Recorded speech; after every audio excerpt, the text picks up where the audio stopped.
Good morning, dear students. Today we are going to start one different chapter which is related to nature. This lesson is about global warming. Lesson name is Footprint and writer name is Dr. Pradeep Aute. पाठ क्रमांक 7 footprints. लेखक आहेत प्रदीप आवटे. हे आहेत आपल्या पाठाचे लेखक doctor Pradeep Awate.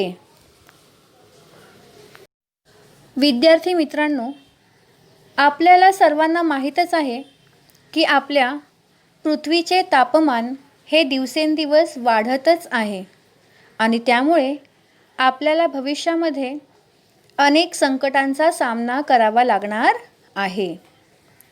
विद्यार्थियों, आप सबको पता ही है कि हमारे पृथ्वी का तापमान जो है वो दिन प्रतिदिन काफ़ी बढ़ रहा है और इसी वजह से हमें हो सकता है कि भविष्य में बहुत सारी समस्याओं का सामना करना पड़े. आणि आपला हा जो पाठ आहे तो या संदर्भातच दिलेला आहे. पर्यावरणाचे संरक्षण करणे आणि वृक्ष संवर्धन करणे हा या पाठाचा मुख्य उद्देश आहे. पर्यावरण की रक्षा करना और पेड़ लगाना ये संदेश देना इस पाठ का मुख्य उद्देश है. आता आपण पाहणार आहोत लेखकांचा परिचय. पाठ क्रमांक 7 फुटप्रिंट्स. लेखक आहेत डॉक्टर प्रदीप आवटे. यांचा जन्म आहे 1966. प्रसिद्ध कवी, गीतकार, कथाकार आणि नाटककार आहेत. त्यांची माझ्या आभाळाची गोष्ट, धम्मधारा, या अनाम शहरात हे काव्यसंग्रह आहेत. जग्गू भैया जिंदाबाद, जादू की झप्पी अतिशय सुंदर पुस्तक आहे हे. आणखी एक स्वल्पविराम या किशोरांसाठीच्या कथा आणि कादंबऱ्या आहेत. 2.5 अक्षरांची गोष्ट, हा ललित लेख संग्रह इत्यादी पुस्तके प्रकाशित आहेत. माझ्या आभाळाची गोष्ट या काव्यसंग्रहाला साहित्य कला यात्री या संस्थेचा पुरस्कार मिळालेला आहे. गीतलेखनासाठी सामाजिक वनीकरण खात्याचा पुरस्कार मिळालेला आहे. राज्यस्तरीय नाट्य स्पर्धेत सर्वोत्कृष्ट लेखनाचा पुरस्कार यांसारखे पुरस्कार यांना प्राप्त आहेत. तर अशा प्रकारे आपल्या लेखकांना त्यांच्या लेखनाबद्दल अनेक प्रकारचे पुरस्कार मिळालेले आहेत.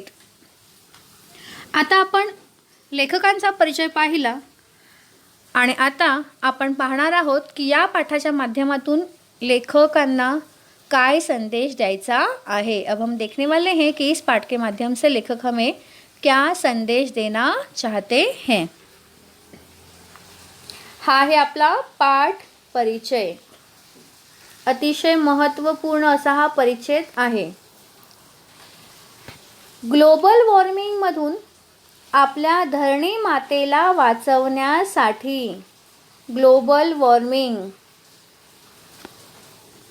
ही आज आपल्याला भेडसावणारी खूप मोठी समस्या आहे. ग्लोबल वार्मिंग ये हमारी आज की बहुत ही बड़ी समस्या है.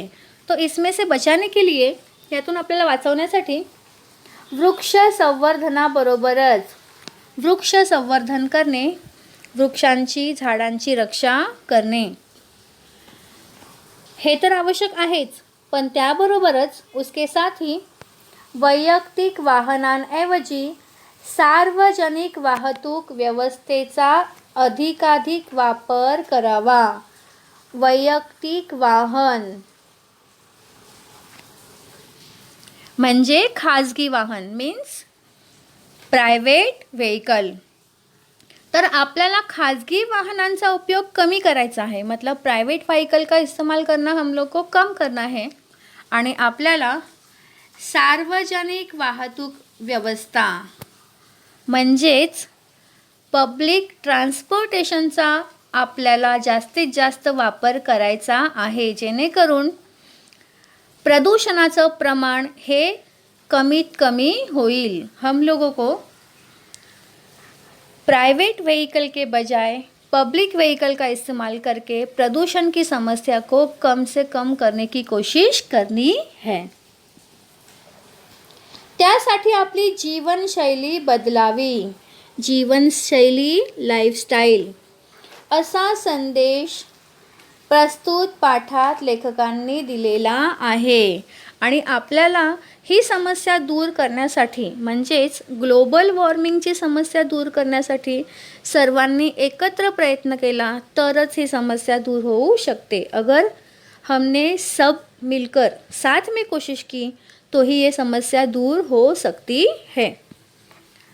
पर्यावरण संवर्धनाचे महत्त्व विशद करून तंत्रज्ञानाची गंमत सांगणारी तंत्रज्ञान टेक्नॉलॉजी ही विज्ञान कथा अशी कथा की जी विज्ञानावर आधारित आहे। दिस इज अ सायंटिफिक स्टोरी। अंतर्यामी विचार करायला लावणारी आहे, अंतर्यामी मनातून, मनापासून। तर ही अशी कथा आहे की खरोखर आपल्याला विचार करायला भाग पडते, हमें सोचने के लिए मजबूर करती है कि खरोखर ही समस्या खूप मोठी आहे, मतलब ये समस्या बहुत बड़ी है आणि ही समस्या दूर करण्यासाठी आपल्याला सर्वांना प्रयत्न केला पाहिजे। ग्लोबल वार्मिंग कम करने के लिए हम सबको साथ मिलकर कोशिश करनी चाहिए और यही हमें संदेश मिलता है इस पाठ के माध्यम से। जरा पहा बरं किती वाईट अवस्था आहे सध्या आपल्या पृथ्वीची। या आहेत आपल्या रेखा मावशी आणि हा आहे सुमित। हे दोघे आपल्या या पाठाचे म्हणजेच कथेचे मुख्य पात्र आहेत। ये रेखा मौसी और सुमित हमारी इस कहानी के और पाठ के मुख्य पात्र हैं। रेखा मौसी ह्या अभिषेकच्या घरी घरकाम करतात। पाहूया बरं ही कथा आहे तरी काय। हा आहे आपल्या या पाठाचा पहिला परिच्छेद आणि आता आपण आहोत अभिषेक आणि स्नेहल यांच्या घरी। ये घर है अभिषेक और स्नेहल का आणि त्यांच्या घरी त्यांचा आते भाऊ मतलब उनके बुआ का लड़का ज्याचं नाव आहे सुमित, जिनका नाम है सुमित, वो आया हुआ है, तो आलेला आहे आणि अशा प्रकारे ही कथा सुरू होते। अभिषेकनं दार उघडलं आणि कामवाल्या रेखा मावशी आत आल्या। आल्या आल्या त्यांनी किचनमधील सिंकमध्ये वाट पाहणाऱ्या भांड्यांकडे आपला मोर्चा वळवला। मोर्चा वळवणे लगेच एखादे काम करायला जाने, फौरन कोई काम करने के लिए चले जाना।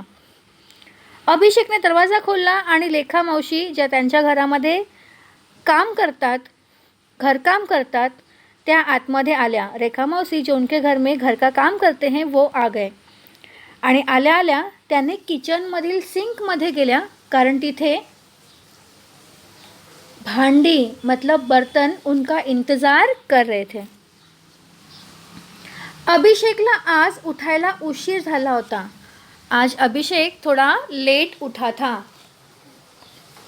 काल त्यांच्याकडे सुमित आला होता कानपूरहून। सुमित कुठून आला होता? कानपूरहून। सुमित कहाँ से आया था? कानपूर से आया था। सुमित म्हणजे अभिषेकचा आत्ते भाऊ। आत्ते भाऊ मीन्स पॅटर्नल कजिन, आत्याचा मुलगा मतलब बुआ का बेटा। तो IIT कानपूरला शिकत होता। सुमित कुठे शिकत होता? तर कानपुरला IIT मध्ये शिकत होता. वो कानपुर IIT में पढ़ रहा था. काल संध्याकाळी सुमित आल्यापासून गप्पांसोबत सुमितच्या लॅपटॉपवर त्यानं केलेले नवे प्रोजेक्ट अभिषेक पाहत होता. जेव्हापासून सुमित अभिषेकच्या घरी आला होता, मतलब जब से सुमित अभिषेक के घर पे आया था, तब से वो सुमित के लैपटॉप पे उसने बनाए हुए नए नए प्रोजेक्ट देख रहा था और कल से ही उनकी बहुत सारी बातें चल रही थी. त्यामुळे रात्री झोपायला 2 वाजले.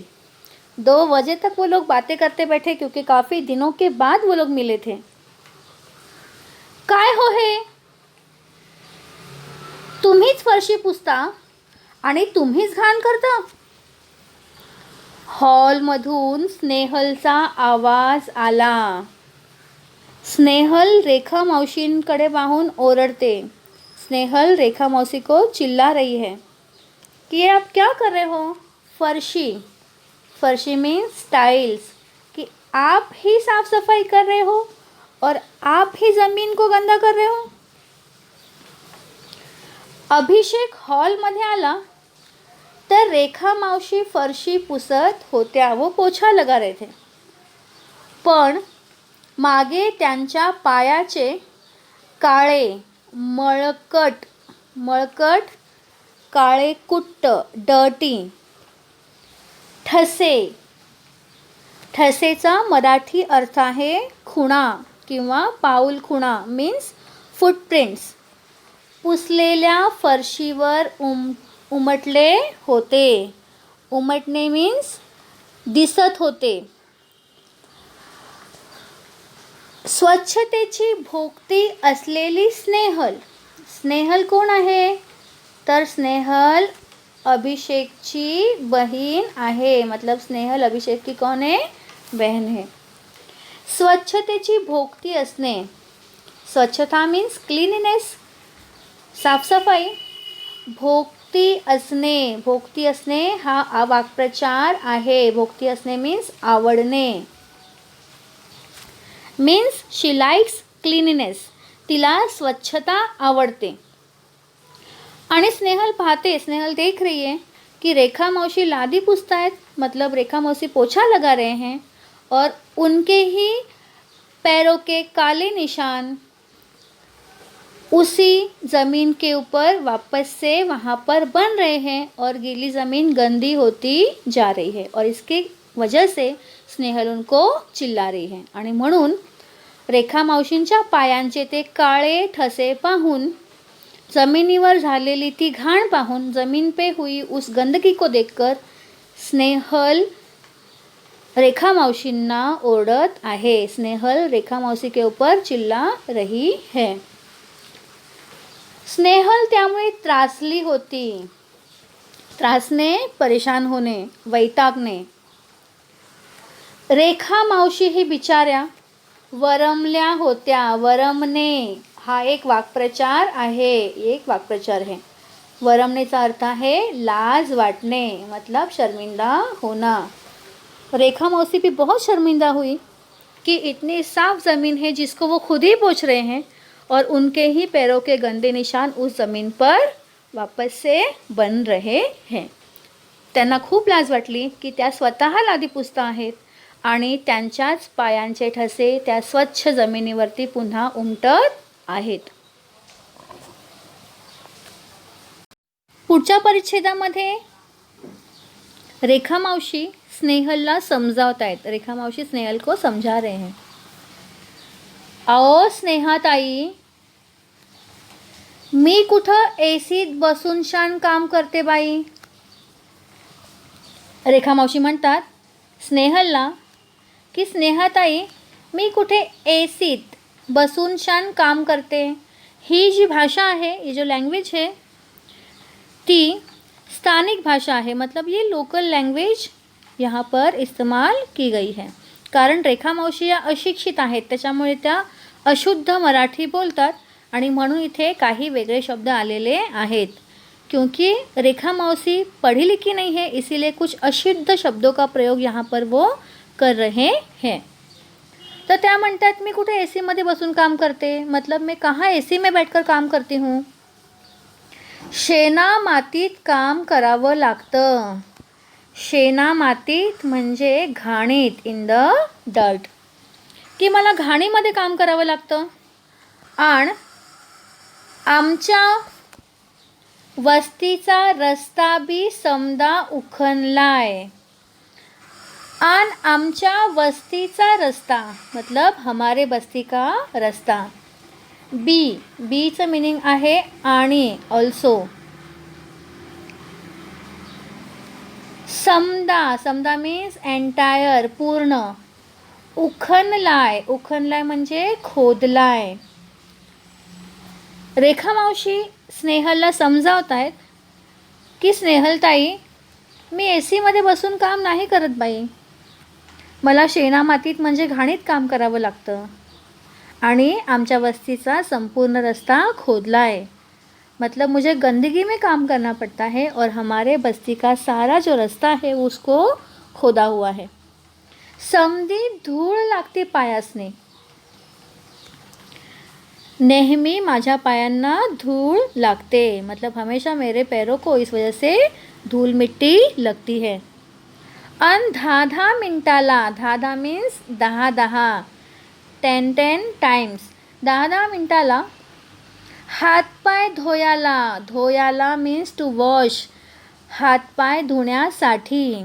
येळ बी नाही, येळ मीन्स इथे शब्द आहे वेळ मीन्स टाइम, कि 10 मिनटानंतर मतलब हर 10 मिनट के बाद पैर धोने के लिए मेरे पास समय भी नहीं है. येळ भी नाही म्हणजे नाही. आणि पाणी तरी कुठं आहे, पाणी भी कहाँ है हमारे पास, बक्कळ. आणि पाणी तर कुठं आहे, बक्कळ मीन्स प्लेंटीफुल, जास्त. की ना माझ्याकडे वेळ आहे की मी 10 मिनिटाने पाय धुवेन, आणि ना आमच्या वस्तीमध्ये पाणीसुद्धा येत नहीं, मतलब हमारे बस्ती में इतना पानी भी नहीं है और हमारे पास इतना समय भी नहीं है कि हर 10 मिनट के बाद हम लोग पैर धोते बैठें.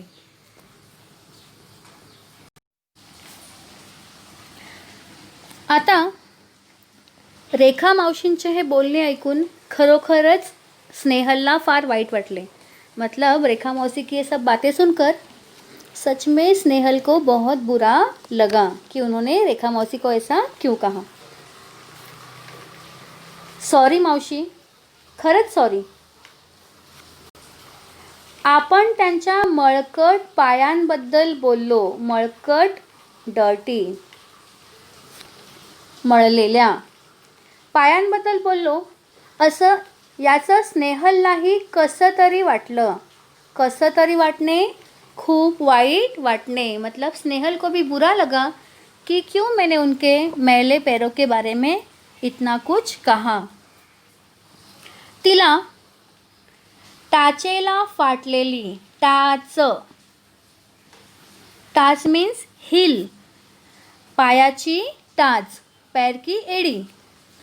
टाचेला फाटलेली मतलब एड़ी में फटी हुई, अगदी पातळ झालेली, पातळ मतलब एकदम थीन, पतली, एकदम पतली, जो हो चुकी है ऐसी, त्यांची चप्पल आठवली. इथे स्नेहलला आठवतंय, स्नेहल को याद आ रहा है की रेखा मावशींची चप्पलसुद्धा वापरून अतिशय पातळ झाली होती, मतलब पहन के बहुत पतली हो गई थी और वो चप्पल उनकी एड़ी में फटी हुई थी. रेखा मावशीच्या खणखणीत आवाजाने, खणखणीत आवाज, मोठा आवाज, लाऊड व्हॉइस. रेखा मावशींच्या खणखणीत आवाजाने सुमितही जागा झाला, सुमित भी उठ गया आणि हॉलमध्ये आला. सगळा प्रकार त्याच्या लक्षात आला, उसके ध्यान में आया कि यहाँ पर क्या क्या हुआ होगा. तेवढ्यात पावडे काकाही आले. हे एक नवीन पात्र आहे, मतलब नया कैरेक्टर है इस स्टोरी का. या कथेचं नवीन पात्र आहे पावडे काका। हे अभिषेक आणि स्नेहलच्या वडिलांचे मित्र आहेत। मतलब अभिषेक और स्नेहल इनके जो पिताजी हैं उनके वो दोस्त हैं। आज बाबा म्हणजे वडील मीन्स फादर आणि पावडे काका कुठल्याशा कार्यक्रमाला जाणार होते। स्नेहल और अभिषेक के जो पिताजी हैं वो किसी कार्यक्रम में जाने वाले थे और उनके साथ जाने वाले थे पावड़े काका। स्नेहल ने पावड़े काका ना पानी दिले। जैसे वो वहाँ पर आए, मेहमान आए क्योंकि इसीलिए उनको पहले पाणी दिया। फरशी पुसणाऱ्या रेखा मावशींचं लक्ष पावड़े काकांच्या तळव्यांकडे गेलं। इतने में रेखा मौसी का ध्यान गया उन मेहमान जो है पावड़े काका उनके पैरों के तरफ। एकदम गोजीरा सुंदर गुलाबी तळवा, अतिशय गुलाबी सुंदर असे त्यांचे पाय होते, तळवे होते।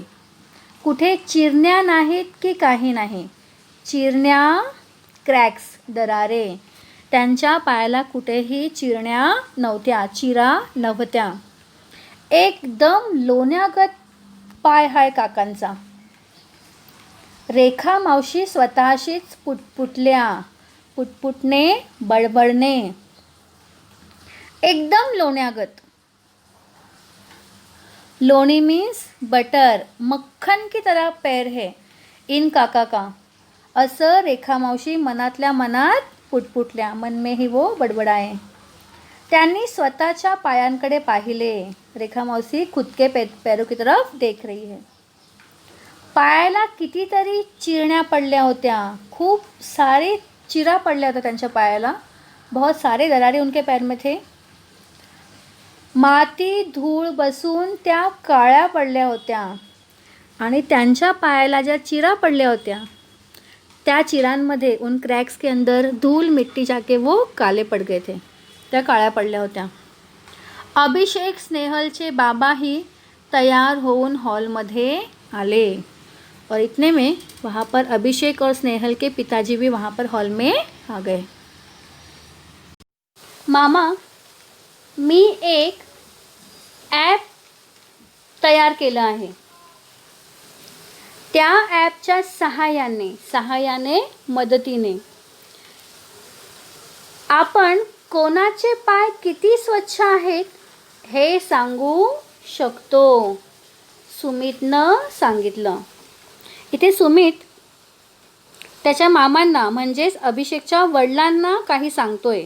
सुमित अभिषेक के पिताजी को मतलब उनके मामा को कुछ बता रहे हैं कि मैंने एक ऐप बनाया है और उस ऐप की मदद से किसके पैर कितने साफ है ये हम लोग देख सकते हैं। तो म्हणतो की मी एक असं ॲप बनवलेलं आहे की ज्याच्या मदतीने आपण हे पाहू शकतो की कोणाचे पाय किती स्वच्छ आहेत। सुमित, अरे पाय स्वच्छ आहेत की नाही हे सांगायला ॲपची काय गरज आहे। या ठिकाणी अभिषेकचे वडील म्हणतायत की सुमित, पाय स्वच्छ आहेत की नाही हे पाहण्यासाठी आपल्याला ॲपची काय गरज, अपन तसे ही पाहू शकतो, हम लोग ऐसे भी देख सकते, उसके लिए ऐप की क्या ज़रूरत है। तुम्हा टेक्नो सेवी लोकांना कशाचंही ॲप करण्याशिवाय काही सुचतं की नाही। टेक्नोसेवी लोक, tech-savvy means expert in technology, की जे लोक तंत्रज्ञानामध्ये म्हणजे टेक्नॉलॉजीमध्ये कुशल असतात अशा लोकांना कोणतंही ॲप करण्याशिवाय काही सुचत नाही। मतलब उनको आदत रहती है कि हर एक चीज़ का ऐप बनाते बैठो। अरे सगळ्यात भारी ॲप डोक्याच्या कवटीत आहे। डोक्याची कवटी म्हणजे माइंड, ब्रेन, हे विसरलात की काय तुम्ही। सुमितचे मामा त्याला समजावतायत की अरे सुमित लक्षात ठेवा, सगळ्यात चांगली टेक्नॉलॉजी जी आहे ती आहे आपला ब्रेन किंवा आपलं माइंड। सबसे बेस्ट टेक्नॉलॉजी हमारी माइंड है। बाबांनी अनाठाई टेक्नॉलॉजीबद्दल आपली मळमळ व्यक्त केली. अनाठायी, अनवॉन्टेड, अननेसेसरी, अनावश्यक. टेक्नॉलॉजी. मळमळ व्यक्त करणे हा एक आहे वाक्प्रचार. मळमळ व्यक्त करणे, नाराजी व्यक्त करणे. अभिषेकचे जे बाबा आहेत त्यांना टेक्नोलॉजीबद्दल नाराज़ी आहे. मतलब उनको अनवॉन्टेड टेक्नॉलॉजी के बारे में वो हमेशा नाराज़ रहते हैं. जिथे आवश्यक असेल तिथेच तुम्ही टेक्नॉलॉजी वापरा, अनावश्यक टेक्नॉलॉजीचा वापर करू नका असं त्यांचं मत आहे. आणि म्हणून त्यांनी इथे सुमितच्या ऐपबद्दल नाराज़ी व्यक्त केली. इसीलिए उन्होंने सुमित के इस ऐप के बारे में वहाँ पर नाराज़ी व्यक्त की. मामा, गंमत तर बघ तू माझ्या ॲपची. त्याचं नाव आहे फुटप्रिंट. गंमत, मजा. असं म्हणत सुमितने आपला स्मार्टफोन काढला. सुमित त्याच्या मामांना समजावतोय की मामा आप मज़ा तो देखो मेरे इस ऐप का. आणि असं बोलून ऐसा बोलकर उसने अपना स्मार्टफोन बाहर निकाला. शुरुआत करूया रेखा मौशींपासून. हम लोग रेखा मौसी से शुरुआत करते हैं. त्यांच्या पायाबद्दल स्नेहल दीदीने नोंदवला होता आक्षेप. आक्षेप मीन्स ऑब्जेक्शन किंवा तक्रार, कंप्लेंट. स्नेहलचा चेहरा पडला. चेहरा पडणे हा एक आहे वाक्प्रचार. चेहरा पडणे म्हणजे लाज वाटणे. पुन्हा एकदा स्नेहलला आपल्या बोलण्याची लाज वाटली. तिला स्वतःचाच राग आला. स्नेहल को ये सब सुन के अपने ऊपर ही गुस्सा आने लगा. सुमितने आपल्या अँड्रॉइड मोबाईलमधलं ॲप उघडलं आणि रेखा मौशींना काही प्रश्न विचारायला सुरुवात केली. और रेखा मौसी को कुछ सवाल पूछना शुरू कर दिया. होता आपल्या या पाठाचा पहिला भाग. पुढचा पाठ आपण पाहणार आहोत आपल्या पुढच्या लेक्चरमध्ये. Goodbye, take care.